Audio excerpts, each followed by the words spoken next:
Bonjour, bienvenue pour cette nouvelle semaine consacrée au repos. Nous allons commencer par nous interroger chacun et définir pour nous ce que veut dire se reposer.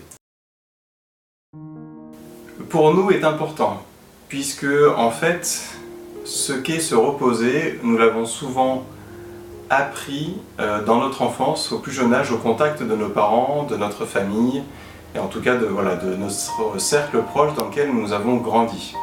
Se reposer est donc une définition personnelle et vous vous en serez peut-être déjà rendu compte par vous-même.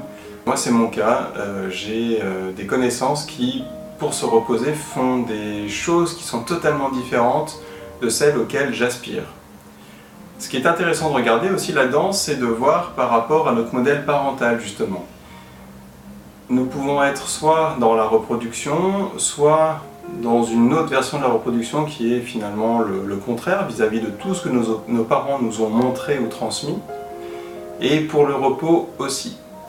Il s'avère que pour moi, j'ai la même conception du repos que mes parents. Ce sera peut-être pas le cas pour vous, peut-être que ça a été le cas pour vous un moment, que vous êtes opposé à ça, ou peut-être que vous avez fait évoluer et que vous êtes en quelque part émancipé du modèle parental.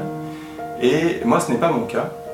Et il est intéressant d'aller regarder si c'est le cas ou non, si vous reproduisez, si vous faites comme vos parents ou pas.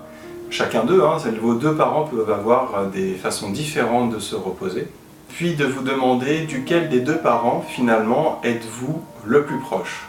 Cette question va nous servir de base, d'étalon à toutes les questions qui vont suivre au cours de la semaine sur le repos et sur ce que ça signifie pour vous.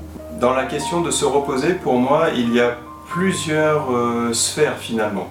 Il y a la sphère physique, après une activité intense, après, je sais pas, peut-être un enchaînement de nuits courtes ou une journée de travail particulièrement difficile. Je serai non seulement physiquement fatigué, mais peut-être aussi mentalement fatigué. Et ce sont deux types de fatigue.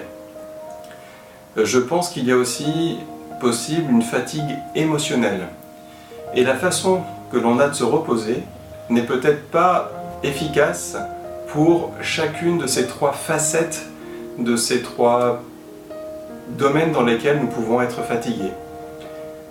Si c'est le cas, c'est certainement parce que nous reproduisons ou avons un lien avec la façon de nous reposer de nos parents et qui ne sont peut-être pas adéquates pour nous, puisque si elles l'étaient pour eux, elles étaient certainement adaptées à leur mode de vie, à leurs activités dans la vie courante.